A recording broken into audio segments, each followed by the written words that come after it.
How's it going, guys? It's K Cars, and in today's video I wanted to talk to you guys about why some cars can be good investments. So let's go ahead and hop in my investment right here. Let's go ahead and talk about it. So I've seen many different videos like this on YouTube and all over the internet talking about how cars are basically the worst thing that you can buy. And you guys have probably all heard people say that cars are the worst thing that you can buy because as soon as you drive it off the dealership lot, it just goes down in value and it continues to depreciate after that. So I figured I would make my own video and kind of talk about the opposite and talk about the actual positive of owning vehicles and cars like this. Some cars in certain situations actually can be a good investment. Obviously, that is true. As soon as you buy a new car and drive it out of the dealership, it loses a lot of value and depreciates a lot. So basically, as with any investment out there are basically two main ways to actually make money, and that would be cash flows or appreciation. So most of you guys are probably familiar with what that means, but the best way that I can explain it is by comparing it to stocks. So when you buy a stock, the two ways that you can make money with that are, cash flows or appreciation. So, in stock or investing terms, that's called dividends or capital gains. So that's basically the same thing for any type of investment, whether you're talking about cars, a house, or pretty much any type of investment that you're thinking about. Now, going back to the whole stock thing, comparing it to the cars, with a stock, the cash flow would be dividends. So you actually buy the stock and then it pays you actual money to actually hold that asset that way. Now with appreciation, you don't actually get any kind of money until you actually sell that asset. So you don't actually realize your gains until you actually sell it at a profit, and that's when you actually get those profits as cash. So as you guys probably know, when a stock goes up in value and you're holding it, you don't actually have that money. Like, you can't actually use that money to buy things until you actually sell it. So same concept applies to cars. So you guys might be thinking, how do you actually make cash flows with a car investment or a vehicle investment? So the two most common ways that literally anybody can make cash flows as long as you own any vehicle is Turo and Uber. Now that's not the main topic of today's video. I'm just giving you guys examples of cash flows. We're going to talk about appreciation and long-term investing in cars later on as well, but I wanted to also talk about cash flows as well. So like I said, Turo and Uber, you guys are probably all familiar with those, but basically with Turo, you can rent your car out and you get actual money for letting other people rent your car. So that's a cash flow investment. With Uber, you actually have to do work, but you do get actual money for driving people around with your own car. So that can also be kind of seen as an investment. It's kind of like your regular job. Probably wouldn't consider our regular hourly jobs an investment, but if you need a car to make that cash flow, then I probably would consider that an investment. Now, another way that some people make actual cash flows with their vehicles are by making YouTube videos just like this. So, two popular YouTubers that I watch, Street Speed 717 and the Stradman, they've both talked about their vehicles being investments, and I completely agree with what they said, because basically big YouTubers like that, they make a living by using their cars to make YouTube videos. So without their cars, they would not be able to make those videos about their cars. So that's also a case where a car could be seen as a cash flow investment. But now we can also move on to the actual appreciation method of making money with cars. So basically you have to be very picky with which cars, and you have to, be educated on which cars are going to appreciate, because if not, then as with most cars, you're probably going to be losing money as soon as you drive that car out of the dealership. So I also did want to give you guys some specific examples of cars that I, in my opinion, view as good examples of investments, and those would be the appreciation kind of investments. You really have to know the market as with any type of investment, because like I said, in most cases, for most people, cars are not going to be a good investment. So the cars that I'm talking about that I think would make good appreciation investments are enthusiast-based cars. And those would be cars like the new Bronco, the C7 ZR1, the C8 Corvette, Jeep Wrangler 392, even old vehicles like my Jeep that I have right here, 2001 Jeep Cherokee XJ.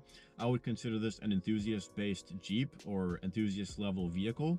So vehicles like this, I think, would make good investments. But like I keep saying, you really do have to be really picky with which vehicles that you think are actually investments. Now, many people would say that this time period that we're in right now could be seen as a bubble, because as you guys know, car prices are crazy high. They're skyrocketing, even for used cars, even for new cars, even for regular practical cars, like not even anything crazy. Normal cars are priced very high, And, you know, like I said, some people might think that we're just in a bubble right now and everything will go back to normal. But basically, the short story to this is that since we have a computer chip shortage right now, it's causing delays in actually creating vehicles and building new vehicles, which of course is creating a decrease in supply. And then on the other side, now that interest rates are lower than usual, it creates cheaper debt, which makes people want to buy more cars. So of course, lower supply, higher demand causes prices to just skyrocket. So, hopefully once the chip shortage goes away, we can have a normal supply. Then once interest rates go back to normal, we can have a normal demand, and then supply and demand go back to equilibrium, and hopefully prices will go back to normal. Hopefully that's when this bubble will go away. And once it happens, we will actually know which cars actually were a good investment. Now, in my personal opinion, I do think that cars that are their last of their generation will continue to be good investments. So like I already mentioned, the C7 Corvette ZR1, I think that is a good investment. I know a lot of people also think that as well. And that's because it's the last front engine Corvette that was ever made. Especially if you get the top trim level of the ZR1, I think that's basically the most desirable one of the C7 ZR1, especially if you also get it with the manual transmission. So back when those things were brand new, I believe they were selling for around $120 to $140, and now I've seen them go for as high as $250,000. So that is a perfect example of how cars appreciate in value. So whoever bought a C7 ZR1 brand new for $120,000 could actually realize that gain after selling it for $250,000.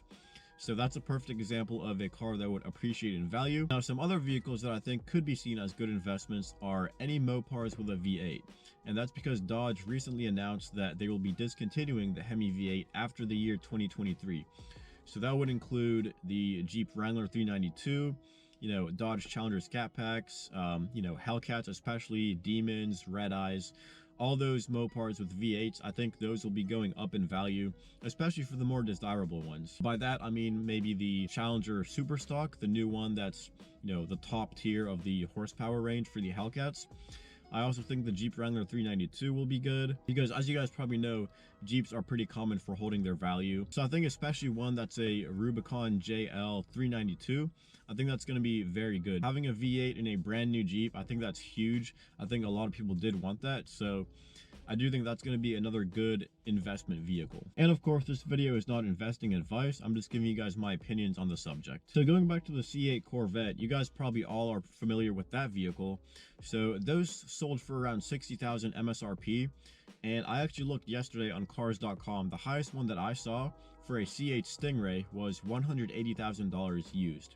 Now, it's weird because those are going for more money used than they are new because dealerships are trying to keep them at MSRP. But if they're used, then they're going for even more money. Like I was saying, new ones are going for around $60,000 base price. And for used ones, I've seen them all the way up to $180,000, which I think is insane, considering that the Z06 is about to come out in 2023. I don't know, maybe the price and value of the Stingray will go down once the Z06 actually comes out. And then we'll see the same thing with the Z06 starting to skyrocket in price. So it's really tough to actually determine which vehicles are good investments. I think for something like the C7 ZR1, before they switched over to mid-engine, I think before a big change like that, the more desirable vehicles could be seen as a good investment. And now I can give you guys a personal example of my Jeep that I'm in right now. So this is a 2001 Jeep Cherokee XJ. I got this thing about 2 years ago for $3,500. And right now I could probably sell it for around $15,000 to $20,000. So that just shows you, even used cars are going crazy, skyrocketing in price. But XJs are also pretty desirable Jeeps for people who are fans of the old style of Jeeps.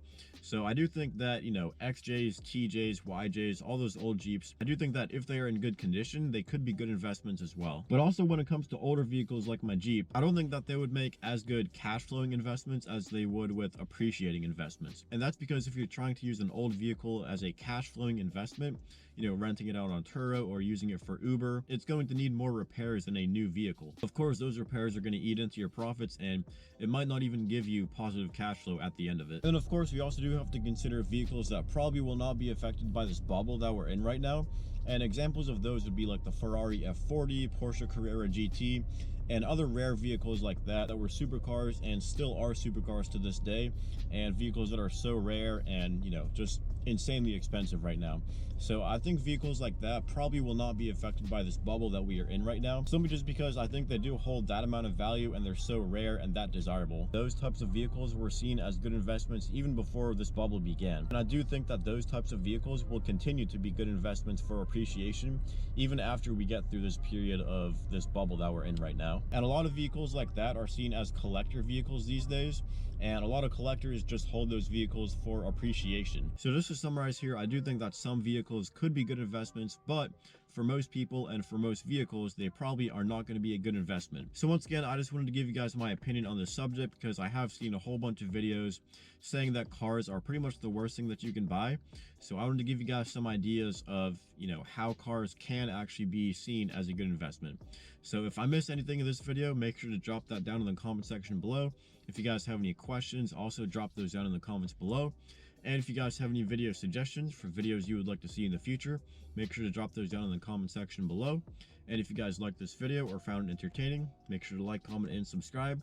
And as always, thanks for watching.